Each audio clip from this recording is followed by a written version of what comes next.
This is Las Vegas Real Estate Now with local real estate expert Harvey Blankfeld. I want to talk about the monthly market. This is February 2026. I want to remind you guys, when I do the monthly market update, the data that we're using in February here is usually it's January stuff. And maybe the projections are February, but the January data. And also, I'm only doing it in single-family homes because that's predominantly where I work. So here, let's take a look at what we got. Currently available, we have 6,556 homes.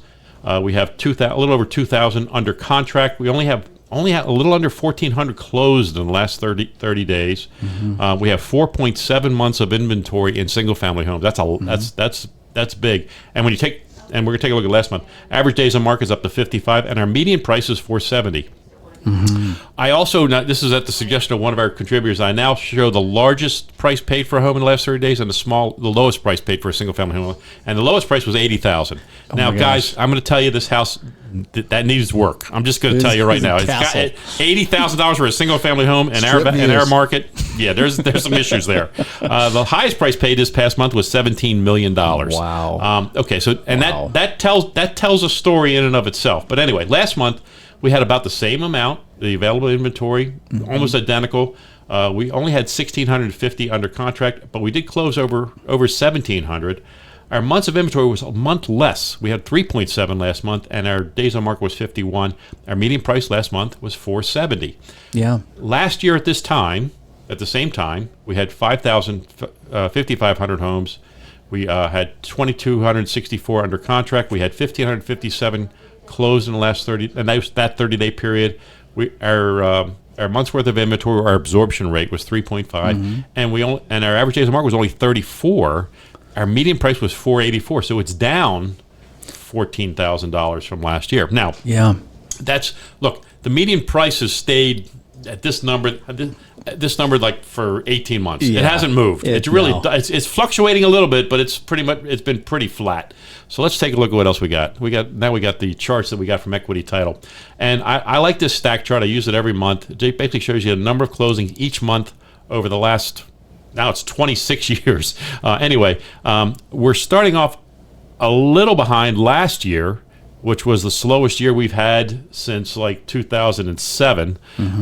So we're starting off a little bit slow, but everything tells me we're going to start things pick up. I can see it. I can feel it. My clients are calling me. Yes. It's happening. We're going to see that pick up, I think. Yeah. Then next we got, this is the median price. I just talked about this. The median price has not moved. We go back, look at this, 469. In April of 24, it was 470, about 470. And it's been fluctuating around. Now it was weird. Like 2 months ago, it shot up to 490 for a minute, and that's because of those high end sales. Even at a median price, they're going to skew it if there's a lot of them. Yeah, and we'll talk about that as we go forward in these charts, because these charts tell a story. This is the sales over $1 million. Take a look at this. My goodness, this is sales over $1 million, and that's going up. Yeah, while our single family homes are going down. This has been going up dramatically, and this month was the best January ever in the history. Look at that. Yeah, look at that. 153 closings of $1 million or more in January of this year. And then we look also at the houses, 3 million and more, I think. Yep, there we go, 3 million and more. And those numbers are huge too. Yeah. And so that's what's happening. You're seeing that the numbers get skewed by the high-end market, which is still pretty vibrant, honestly. Well, it is. I mean, Harvey, we're a sports and entertainment capital. They're right. building big places right now. Most of these folks demand a certain level home. Yeah. Yep. And good for them. Yeah. Oh, no, thrilling. Yeah. This was an interesting thing. I just pulled this for the first time. I thought it was interesting. Sold terms. Now this is the way people are buying homes, and cash is running right just under 30% of our deals are cash.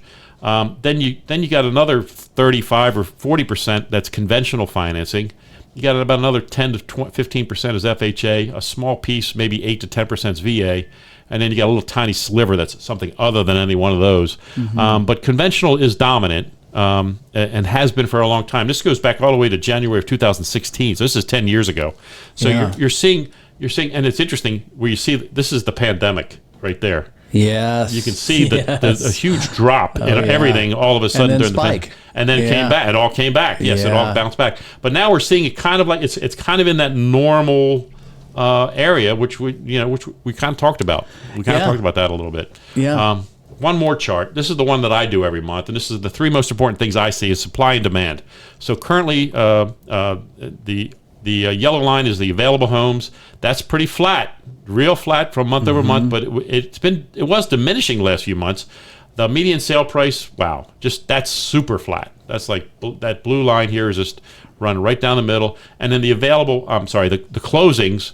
It's still it's under 2,000, and that's not a lot. That's a small number. It is, yeah. And this 1,394 is the lowest number we've seen in the last 12 months. So, well, and the available home trend, I mean, that's pretty standard. It is. December gets real quiet, so Yep. December and January are typically affected from that. Listings start hitting the market maybe late January again. Yep. And then they'll start hitting the market a little bit more and more. Yep. So it freshens the pot. It does. We're going to see a lot of it. And so I want buyers and sellers to both realize that what happens is, and I talk about this every year, is that there is seasonality to our real estate. And what happens is the market starts to warm as the weather starts to warm, and that happens around Valentine's Day. And that's what we're starting to see. We're seeing it come. And I've got clients reaching out to me thinking, "Hey, is this the good time?" It's all it's never a bad time, but we're going to see things increase. But you're going to see not only number of listings increase, you're going to see buyer activity increase too. Yeah, both of those things Yes. will be happening over the coming weeks and months. And as the weather continues to warm, you'll see the market heat up a bit, as it always does every year. And depending on where you're looking, I mean, there's still deals to be had. Well, yeah. Life still is happening. There's still death. There's still divorce. There's still babies. There's still, I'm tired of my neighbor's dog barking. It's everything is still going on. And so people will still move. And they will give deals a lot of times on those things because they have to move. They have to make that adjustment. That's right. So whatever the market's telling you as a whole, it's really important for you to look at yourself to say, what are my needs? Yeah. And what do I want? And then marry those things. Ask yourself. You're right. There's never a bad time to buy, but there's a better time to buy depending on your own mindsets. We each have our own market. Right. We each have an individual economic market Yes. that we're dealing with, depending upon our income, depending upon our expenses, depending upon what's happening in our life.